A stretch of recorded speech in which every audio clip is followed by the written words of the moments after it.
السلام علیکم ورحمۃ اللہ وبرکاتہ نحمدہ ونصلی علی رسولہ الکریم اما بعد الحمدللہ آج ہم لوگوں نے 21ویں پارے کی تلاوت کو سنا، جس کی ابتدا اللہ رب العالمین نے سورہ عنکبوت کے بچے ہوئے حصے سے کی، جس کی ابتدا میں اللہ رب العالمین آیت نمبر 48 کے اندر ارشاد فرماتا ہے وما كنت تتلو من قبلہ من کتاب ولا تخطه بیمینک، کہ اس قرآن کے نازل کرنے سے پہلے نہ آپ کو پڑھنا آتا تھا اور نہ آپ اپنے سیدھے ہاتھ سے لکھنا جانتے تھے، اذا لارتاب المبطلون، کہ شک کرنے والے شک کریں، بلکہ یہ قرآن ایک کھلی آیت ہے لوگوں کے دلوں میں، یعنی اللہ رب العالمین قرآن کا معجزہ بتا رہا ہے کہ یہ لوگ جو آپ کو شک کرتے ہیں اور کہتے ہیں کہ قرآن آپ نے خود سے لکھا ہے یا عربی جاننے والوں سے لکھوایا ہے، تو انہیں یہ بتائیے کہ آپ خود تو نہ لکھنا جانتے تھے نہ پڑھنا جانتے تھے، تو کیسے یہ لوگ شک کرتے ہیں قرآن کے بارے میں؟ اور سوچئے کوئی انسان جو نہ لکھ سکتا تھا نہ جو پڑھ سکتا تھا، اللہ رب العالمین نے ان کو ایک ایسی کتاب دی جو معجزہ بن گئی، کہ رب کہتا ہے اس جیسی کتاب لاؤ نہ لا پائے،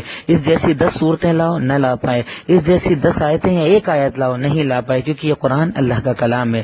اسی کے بعد اس آیت کے اندر دیکھیے اب ایک چیز جو اللہ نے ذکر کیا ولا تخطه بیمینک، اور آپ سیدھے ہاتھ سے لکھنا نہیں جانتے تھے، اللہ نے سیدھے ہاتھ کا ذکر کیا، کیوں؟ کیونکہ اللہ کے نبی صلی اللہ علیہ وسلم کا یہ معمول تھا کہ آپ ہمیشہ ہر کام سیدھے ہاتھ سے کرتے تھے اور سیدھے ہاتھ سے کام کرنا ہی آپ کو پسند تھا، اسی لیے مومن کو نہ الٹے ہاتھ سے کھانا پینا لکھنا پڑھنا کوئی بھی کام الٹی طرف سے نہیں کرنا چاہیے، سیدھی طرف سے کرنا چاہیے، اور یہی عمل کرنا سنت ہے، اللہ کے نبی صلی اللہ علیہ وسلم کا طریقہ ہے۔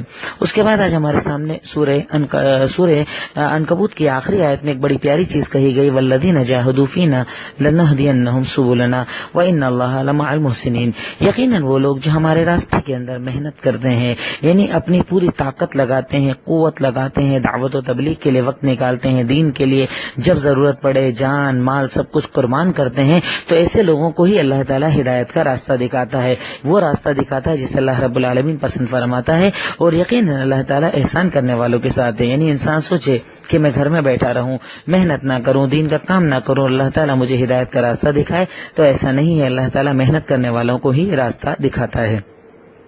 اس کے بعد سورہ روم آج ہمارے سامنے تلاوت کی گئی۔ سورہ روم کو اگر آپ پڑھیں گے تو اس کے اندر اللہ تعالیٰ اپنی کئی نشانیوں کا ذکر کرتا ہے اور انسان کو ایک طریقے سے چیلنج کرتا ہے کہ اب جیسے اللہ تعالیٰ کہتا ہے آیت نمبر 8 9 10، اس کے بعد کئی آیتوں کے اندر اللہ تعالیٰ کہتا ہے کہ کیا تم زمین میں نہیں چلتے کہ دیکھو میری نشانیوں کو، کہ تم سے پہلی جو قومیں تھی کتنی قوت والی تھی، کتنی طاقت والی تھی، پہاڑوں میں گھر بناتے تھے، لمبے چوڑے تھے، اور تم لوگ کیا ہو ان کے سامنے، پھر بھی کرتے ہو گھمنڈ کرتے ہو، ان کو دیکھو جب میں نے برباد کر دیا تو تم کیا ہو۔ اس کے بعد اللہ تعالیٰ کہتا ہے کہ میں نے پہلی مرتبہ مخلوقات کو پیدا کیا، میں ہی ان کو دوبارہ پیدا کرنے والا ہوں۔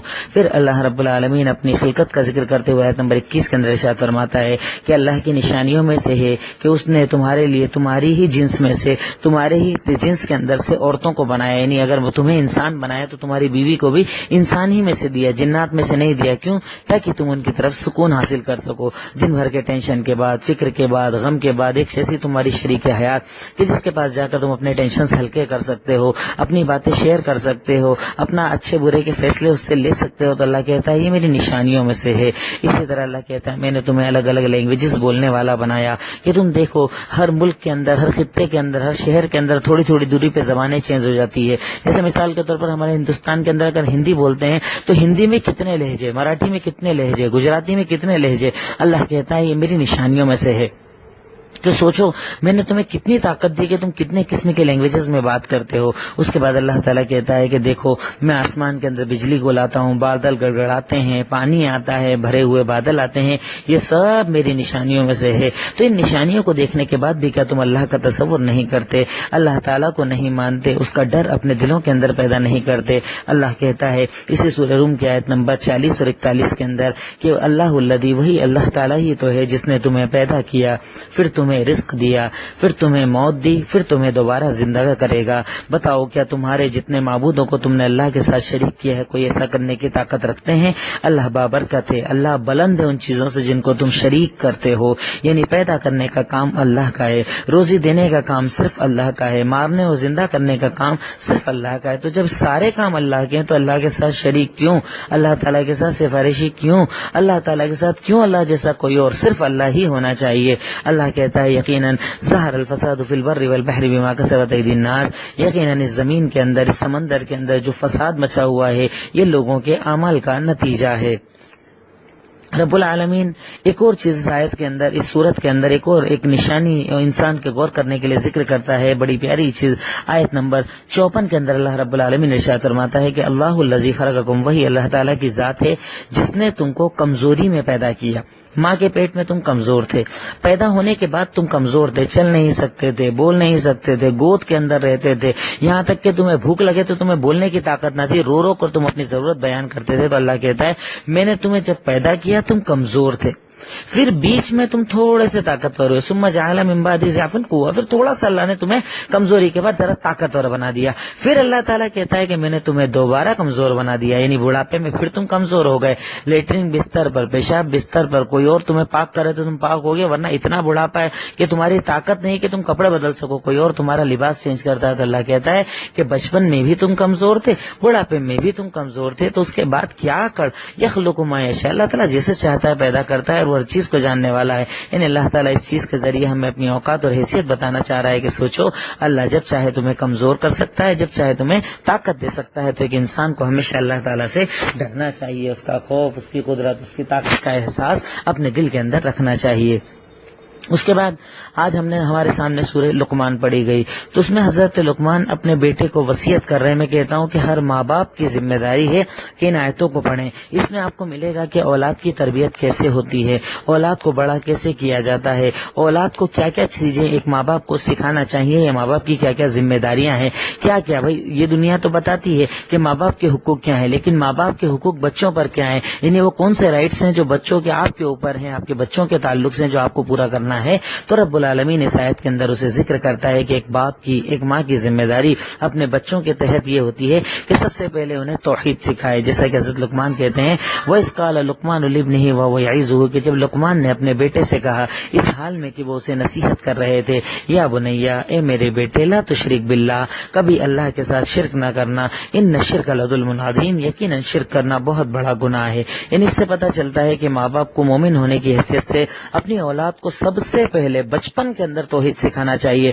اگر آپ سکھاتے ہیں اے فار ایپل، تو اسے بتائیے کہ ایپل لاتا کون ہے، تو وہ کہے گا ابو، تو اسے یہ بتائیے کہ ایپل دیتا کون ہے، اللہ۔ ایپل کو پیدا کون کرتا ہے، اللہ۔ انار لاتے کون ہے، ابا، تو ابا کو دیتا کون ہے، اس انار کو پیدا کرتا کون ہے، کہ ایک انار کے اندر انار کو دانوں میں بناتا کون ہے، دانوں کے اندر رس ڈالتا کون ہے، ایپل کے اندر طاقت ڈالتا کون ہے، اللہ۔ وہی قدرت والا، وہی علم والا، وہی عطا کرنے والا۔ تو بچپن ہی سے بچے کو توحید کی تعلیم دی جائے اور اسے شرک سے روکا جائے کہ جب وہ اللہ اتنی قدرت، اتنی طاقت والا ہے، ہر چیز کو پیدا کرنے والا ہے، تو اس کے ساتھ شرک کیوں کیا جائے، اس کے ساتھ کیوں کسی کو جیسا مانا جائے۔ اس کے بعد جب اللہ نے اپنا حق بتا دیا، حضرت لقمان اسے سیکنڈ نمبر پر ماں باپ کا حق بتاتے ہوئے ارشاد فرماتے ہیں وَوَصَّيْنَا الْإِنسَانَ بِوَالِدَيْهِ، ہم نے انسان کو وصیت کی ہے کہ اپنے ماں باپ کے ساتھ وہ حسن سلوک کرے، کیونکہ اس کی ماں نے اسے تکلیف میں پیٹ میں اٹھایا تھا، پھر تکلیف میں اسے پیدا کیا تھا، یعنی 9 مہینے جب لے کر چلی، وہ ایک بہت بڑی تکلیف تھی، پریشان ہوئی، الٹیاں کی، تکلیف اٹھائی، کھانا چھوڑا، لیکن اولاد کو پیدا کیا۔ پھر جب پیدا کیا تب بھی ایک تکلیف اٹھائی، کیونکہ اس وقت وہ مر بھی سکتی تھی، اس درد کے اندر اتنی تکلیف کو اس نے اٹھا کر تمہیں پیدا کیا۔ پھر 2 سال تک تمہیں دودھ پلائے، یہ بھی ایک تکلیف ہے، تو تم کیا کرو، انشکر لی، سب سے پہلے میرا شکریہ ادا کرو اور پھر ماں باپ کا شکریہ ادا کرو، تمہیں میری ہی طرف لوٹ کر آنا ہے، اور اطاعت ان کی کرو، فرما برداری کرو۔ لیکن اگر ماں باپ شرک کا حکم دے تو ان کی اطاعت نہ کرو، لیکن دنیا میں ان کے ساتھ اچھی طریقے سے رہو۔ سوچئے کہ اگر ماں باپ مشرک ہی کیوں نہ ہو، صرف شرک پر ان کی بات نہیں ماننا ہے، لیکن اس کے علاوہ ان کی اطاعت کرنا ہے، ان کی فرما برداری کرنا ہے، ان کی باتوں کو ماننا ہے۔ تو ایک ماں باپ کی ذمہ داری جہاں اللہ کا حق سکھائیں وہیں اپنے حقوق بھی بتائیں۔ پھر اس کے بعد اللہ تعالیٰ نے جب یہ بتا دیا تو کہتا ہے کہ اب بچے کو بچپن سے میرے بارے میں بتاؤ، میرا ڈر، میرا خوف اس کے دل کے اندر پیدا کرو، کیونکہ جس دل کے اندر اللہ کا ڈر ہوتا ہے وہ کوئی گناہ نہیں کر پاتا۔ کہا یا بنیا، آیت نمبر 16 کے اندر کہا یا بنیا، اے میرے بیٹے، انہا ان تکو مثقال حبۃ من خردل فتکن فی صخرۃ او فی السماوات او فی الارض یأتی بہ اللہ ان اللہ لطیف خبیر۔ کہتے ہیں کہ کہہ دیجئے اے میرے بیٹے سنو، اگر تم ذرے کے برابر بھی کوئی چیز چاہے پہاڑوں میں چھپا دو، آسمانوں میں اڑا دو، زمینوں میں چھپا دو، اللہ تعالیٰ اسے لانے کی طاقت رکھتا ہے، کیونکہ اللہ تعالیٰ باریک سے باریک چیزوں کی خبر رکھنے والا ہے۔ اس میں کہ بچے کو بچپن سے اس کی جب آپ تربیت کریں، اسے بڑا کریں، تو اسے سکھائیں کہ اللہ تعالیٰ سوچو کیسا ہے، اللہ تعالیٰ تجھے دیکھنے والا ہے، اللہ تعالیٰ تجھے جاننے والا ہے، اکیلے میں تو کچھ کرے اللہ جانتا ہے، دکھا کر تو کچھ کرے اللہ جانتا ہے، اللہ تیرے ہر عمل کو دکھانے کی، اسے واضح کرنے کی طاقت رکھتا ہے۔ اس لیے بچے اپنے دل کے اندر اللہ کا ڈر رکھنا۔ جب اللہ کا ڈر ہو گیا، اس کے بعد کہا یا بنیا، اے میرے بیٹے نماز قائم کرنا، یعنی بچے کو بچپن سے نماز کا عادی بنایا جائے۔ لیکن نماز کا عادی بنانے کا مطلب کیا ہے؟ بچے کو حکم تو نہیں، باپ بھی نماز پڑھے، ماں بھی نماز پڑھے، کیونکہ دیکھیے آپ جن گھروں کے اندر ماں نماز پڑھتی ہے نا، چھوٹے چھوٹے 2-2 سال کے بچے آٹومیٹک کھڑے ہو کر نماز پڑھنے لگتے ہیں، کیونکہ یہ تربیت ہوتی ہے۔ تو ان کو کہا کہ اپنے بچوں کو کہو کہ وہ نماز قائم کریں، انہیں کہو کہ وہ لوگوں کو بھلائی کا حکم دے اور برائی سے روکیں، یعنی بچپن سے بچے کے اندر یہ تعلیم ڈالی جائے کہ تمہیں دعوت و تبلیغ کا کام کرنا ہے، دین پھیلانے کا کام کرنا ہے، اللہ نے تمہیں ایک مقصد کے تحت پیدا کیا ہے، وَاصْبِرْ عَلَىٰ مَا أَصَابَكَ، اور جب دین کے راستے میں چلو گے تو تکلیف آئے گی تو کیا کرنا؟ صبر کرنا۔ یقیناً یہ بڑے معاملات میں سے ہے، یعنی بچے کو بچپن سے صبر کی بھی تعلیم دینا چاہیے، یہ ماں باپ کی ذمہ داری ہے۔ اس کے بعد جب یہ باتیں ہو گئی تو اسے اخلاقی تعلیم دی جا رہی ہے، اخلاق سکھایا جا رہا ہے کہ تیرے اندر بچے کیریکٹر کیسا ہونا چاہیے، تیرا کردار کیسا ہونا چاہیے، وہ بتایا جا رہا ہے۔ ارشاد فرمایا وَلَا تُصَعِّرْ خَدَّكَ لِلنَّاسِ، تو لوگوں کے سامنے منہ مت بنانا، زمین کے اندر اکڑ کر مت چلنا، کیونکہ اللہ تعالیٰ تکبر کرنے والوں کو، فخر کرنے والوں کو پسند نہیں کرتا۔ یعنی سوچئے بچے کو چال ڈھال تک سکھانا چاہیے کہ چلنا کیسے، بات چیت کیسے کرنا۔ جیسے آج ہوتا ہے نا، ہمارے ذرا سے بچے ہوتے ہیں، لوگوں کو دیکھ کے منہ بناتے ہیں، غریبوں کو دیکھ کر منہ بناتے ہیں، ایسے رشتہ دار جن سے ہماری بات چیت بند ہے ان کو دیکھ کر منہ بناتے ہیں۔ تو بچے کو یہ تعلیم دو کہ ہنس کر ملو، جیسے کہ ہمارے نبی محمد رسول اللہ صلی اللہ علیہ وسلم کا فرمان ہے کہ جب تم کسی سے اگر ہنس کر ملتے ہو نا تو یہ بھی ایک صدقہ ہے، صدقہ کرنے کا ثواب ملتا ہے۔ ہمارے سے کئی بھائی تو ایسے ہیں کہ ہنس کر تک نہیں ملتے، سامنے کوئی آئے تو منہ بنا لیتے ہیں۔ تو بچے کو یہ تعلیم دو کہ ہنس کر سب سے ملنا، اکڑ کر مت چلنا، ہمیشہ میانہ روی والی چال چلنا، اور بات چیت کیسے کرنا؟ دھیرے آواز میں، سلو آواز میں، نرمے والے انداز میں بات چیت کرنا۔ کیوں؟ کیونکہ اللہ تعالیٰ کو سب سے ناپسند اگر کسی کی آواز ہے تو وہ ہوتا ہے گدھا۔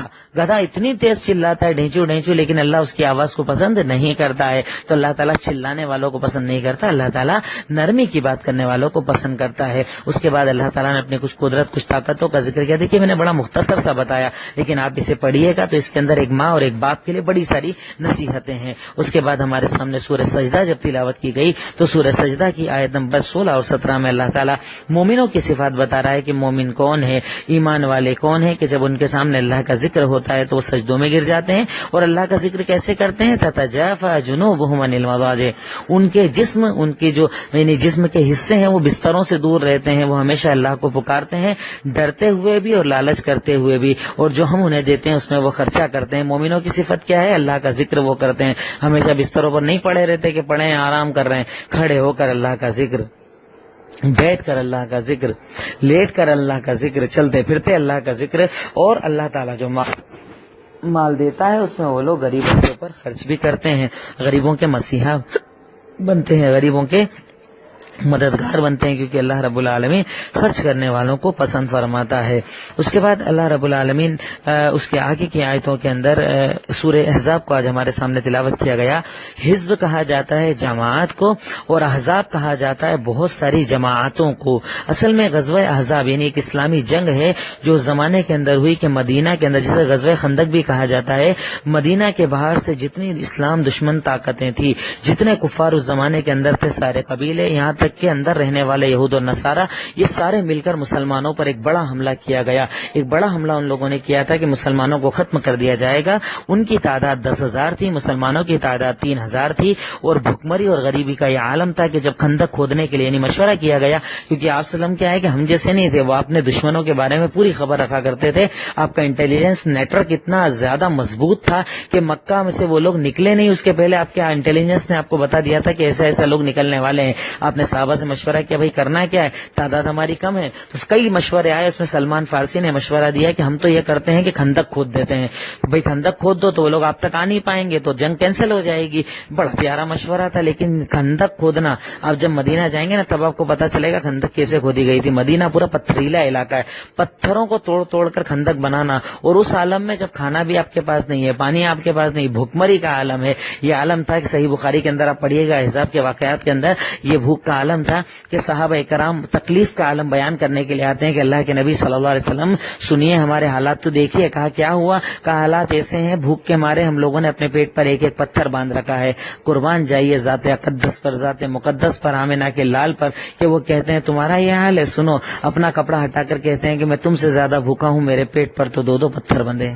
اللہ اکبر, کیا ذات تھی, کیا نبی تھے ہمارے, کیا اسوہ تھے ہمارے, کہ آپ نے لوگوں کے ساتھ کام کیا, خندق کھودنے میں ساتھ ساتھ رہے, بلکہ انہیں ہمت افزائی کرتے رہے, ان کا حوصلہ بلند کرتے رہے کہ آپ لوگ کام کرو. یعنی انہیں اپریشیٹ کر رہے تھے آپ بار بار کہ ٹھیک ہے کام کرو, اللہ تعالیٰ اس کا بدلہ دے گا, اس کے بدلے تمہیں جنت دے گا. لا عیش الا العیش الاخرہ, جہاں آخرت کی ہی تو دنیا اصل ہے, کرو محنت. خندق کھودی گئی, سامنے سے 10,000 کا لشکر جب آیا, انہوں نے دیکھا کہ خندق ان کے لیے بالکل نئی چیز تھی. اور اللہ کے نبی کی دیکھیے خاصیت تھی کہ آپ یونیک چیزوں کو استعمال کیا کرتے تھے. یعنی آپ نے ایسا کام کیا کہ جو کام وہ جانتے ہی نہیں تھے, یعنی ایک نئی چیز آپ لے کر آئے. یعنی مسلمان کو ہمیشہ اپنے دشمن کے خلاف ایسی چال چلنا چاہیے جس کو وہ سوچ بھی نہ سکے, ایک نئی چیز, نیا پیٹرن لے کر آنا چاہیے. اللہ کے نبی نے جب یہ خندق کھودی, وہ لوگ آئے تو بڑے پریشان ہو گئے, یہ کون سا معاملہ ہے. ان لوگوں نے پڑاؤ ڈالا. اللہ تعالیٰ اس آیت کے اندر کہتا ہے کہ دیکھو النبی اولا بالمؤمنین من انفسہم, سنو نبی پاک صلی اللہ علیہ وسلم کی جو ذات ہے نا, وہ مومنوں کے لیے ان کی جان سے زیادہ قیمتی ہونا چاہیے. یعنی ہمارے لیے ہمارے نبی کی شان ہماری جان سے زیادہ قیمتی ہونا چاہیے. مومن کو اللہ تعالیٰ سکھا رہا ہے ابتدا کے اندر. اس کے بعد اللہ تعالیٰ ذکر کرتا ہے کہ سنو اس دن کو یاد تو کرو جب یہ لشکر تمہارے اوپر آیا تھا. یا ایھا الذین آمنوا, اے ایمان والو یاد کرو اللہ کی نعمتوں کو, جب تمہارے اوپر لشکر آیا تھا. کیسے آیا تھا؟ اللہ تعالیٰ آیت نمبر 12 آیت نمبر 10 کے اندر کہتا ہے کہ جب تمہارے اوپر وہ آئے اوپر سے نیچے تھے. وہی زاغت الابصار, جب تمہاری آنکھیں پتھر بن گئی تھی, تمہارے کلیجے, تمہارا جو یعنی دل تھا وہ نکل کر حلق میں آ گیا تھا, کلیجوں میں آ گیا تھا, تم اللہ سے بڑی فکر کرنے لگے تھے. تو اللہ تعالیٰ آیت نمبر 9 کے اندر کہتا ہے میں نے کیا بھیجا تھا پتہ ہے؟ اللہ تعالیٰ نے مدد کس چیز سے کی تھی؟ اس وقت مدد کرنے کے لیے اللہ نے ٹھنڈی ہوا کو بھیجا تھا. اس ہوا کے بارے میں صحابہ کرام کہتے ہیں کہ وہ ہوا اتنی شدید تھی کہ وہ ہوا نے ان کے ٹینٹ اکھاڑ دیے, تمبو اکھاڑ دیے. وہ کھانا بناتے تھے تو ان کی ہانڈیاں تک الٹ جاتی تھی, اور اتنی ٹھنڈ پڑی کہ وہ ٹھنڈ کو برداشت نہ کر سکے. اس میں مومنوں کو کچھ سیکھنے کو ملتا ہے, یہ ملتا ہے کہ اللہ تعالیٰ کی ذات پر بھروسہ کرو, توکل کرو, اور تم ایمان تو لے کر آؤ. اگر تمہارا ایمان مضبوط رہے گا نا تو اللہ تعالیٰ یہ ٹینک, یہ بارود, یہ اسلحے, اللہ کو ان کی ضرورت نہیں ہے. اگر مسلمانوں کو مٹانے کے لیے کوئی آئے گا نا تو اللہ تعالیٰ ایک ہوا سے ان کو تباہ اور برباد کر کے رکھ دے گا, کیونکہ اللہ ایسی قدرت والا, ایسی طاقت والا ہے, وہ رب العالمین. تو رب کہتا ہے میں نے غزوہ احزاب کے اندر صرف ایک ہوا بھیجی, اس ہوا نے ان کی حالت خراب کر دی اور ان کو پلٹ کر جانا پڑا. اور یہی وہ صورت ہے کہ جس کی 21 نمبر آیت میں اللہ رب العالمین نے ہم مومنوں کو ایک آخری جو آج کے درس کی نصیحت ہے وہ یہ کی کہ ارشاد فرمایا لقد کان لکم فی رسول اللہ اسوۃ حسنہ لمن کان یرجو اللہ والیوم الآخر, کہ اے ایمان والو تم لوگوں کے لیے محمد الرسول اللہ صلی اللہ علیہ وسلم کی زندگی کو اللہ تعالیٰ نے آئیڈیل اور نمونہ بنایا ہے. جو انسان آخرت اور اللہ پر یقین کرتا ہے وہ آپ کی زندگی سے سیکھے, آپ کی زندگی کو آئیڈیل اور نمونہ مانے. لیکن ہم کہاں مانتے ہیں؟ ہماری شادی کے اوپر کارڈ پر تو لکھتے ہیں نکاح مسنون اور نیچے لکھتے ہیں رسم ہلدی. یہ رسم ہلدی اللہ کے نبی کا طریقہ نہیں. اور آئیڈیل کن کو مانتے ہیں؟ اللہ کے نبی کو. شادی کرنے کے پہلے ڈی جے چلاتے ہیں. آئیڈیل کن کو مانتے ہیں؟ اللہ کے نبی کو, جنہوں نے کہا تھا میوزک حرام ہے. میوزک وہ چیز ہے کہ جس کی بنیاد پر قیامت کے قریب اللہ ایک قوم کو ایسا عذاب دے گا کہ میوزک سننے کے جب عادی ہو جائیں گے اللہ ان کے چہروں کو خنزیر اور بندر کے چہروں سے بدل دے گا. ہم شادی کرتے ہیں, دہیج لیتے ہیں, جبکہ اللہ قرآن میں کہتا ہے کہ اصل ذمہ داری مرد کی ہے. جبکہ ہمارے آئیڈیل کون؟ محمد الرسول اللہ صلی اللہ علیہ وسلم. ہماری زبانوں پر اکڑ, ہماری زبانوں پر تکبر, ہم جھوٹ بولنے والے, ہم حرام اور سود کا کاروبار کرنے والے, جبکہ ہمارے نبی نے کہا کہ اللہ کی لعنت ہو سود کے کھانے والے, کھلانے والے, گواہی دینے گارنٹی دینے والے تک پر لعنت ہے. اس کے بعد ہمارے آئیڈیل کون؟ محمد رسول اللہ. یقین جانو یہ جھوٹ ہے, یہ فریب ہے. آئیڈیل ان کے کہ جنہوں نے اپنی زندگی ان جیسی بنائی. تو ایک مومن کو چاہیے کہ میرا چہرہ میرے نبی جیسا, میرا لباس میرے نبی جیسا, میری چال ڈھال میرے نبی جیسی, میرا کاروبار کا طریقہ میرے نبی کے فرمان کے مطابق, میں گھر میں رہوں ان کی طرح, میں گھر کے باہر رہوں ان کی طرح, یعنی ان کی پوری زندگی کو ایڈاپٹ کر لوں, اپنا لوں اور ان کے جیسا بن جاؤں تو یقیناً میں جنتی ہو جاؤں گا. اور اللہ ہم مومنوں کو ویسا ہی بنانا چاہتا ہے. ایک آخری بات یہ کہ آج انشاءاللہ 21ویں شب ہے, یعنی وہ 5 تاکرات جن کے بارے میں اللہ کے نبی کا فرمان تحروا لیلۃ القدر من العشر الاواخر من رمضان, کہ رمضان کی آخری 5 تاکراتوں کے اندر تم لیلۃ القدر کو تلاش کرو. وہ لیلۃ القدر کے جس میں اگر کسی نے عبادت کر لی اسے 1000 مہینے کی عبادت کا ثواب ملے گا. وہ لیلۃ القدر کی پہلی رات یعنی 21, 23, 25, 27, 29, اس کی آج پہلی 21ویں رات ہے. تو اس رات کے اندر زیادہ سے زیادہ عبادت کریں, نماز پڑھیں, نفل پڑھیں, قرآن پڑھیں, اللہ کو راضی کریں. اور خاص طور پر اس رات میں جو پڑھنے والی دعا ہے وہ یہ, اللہم انک عفو تحب العفو فاعف عنی, اے اللہ تعالیٰ تو معافی کو پسند کرتا ہے, تو معاف کرنے والا ہے, معافی کو پسند کرتا ہے, تو مجھے معاف فرما دے. اس دعا کو جتنا زیادہ ہو سکے ریسائٹ کیجئے, بار بار اس کو پڑھیے, کیونکہ اس دعا کے پڑھنے کی بنیاد پر اللہ تعالیٰ گناہوں کو معاف کر دیتا ہے. خود اپنے لیے بھی دعا کیجئے, پوری امت کے لیے دعا کیجئے, دنیا میں جہاں پر بھی مسلمان پریشان حال ہے ان کے لیے دعا کیجئے, نام لے لے کر, برما ہے, سیریا ہے, جہاں پر بھی پریشان ہے, اور خاص طور پر اپنے ملک کے حالات اچھے کرنے کے لیے دعا کیجئے, اپنے اہل و عیال اور رشتہ داروں کے لیے دعا کیجئے, سب کے لیے دعائیں کیجئے. اللہ تعالیٰ ہم تمام کی دعاؤں کو قبول فرمائے.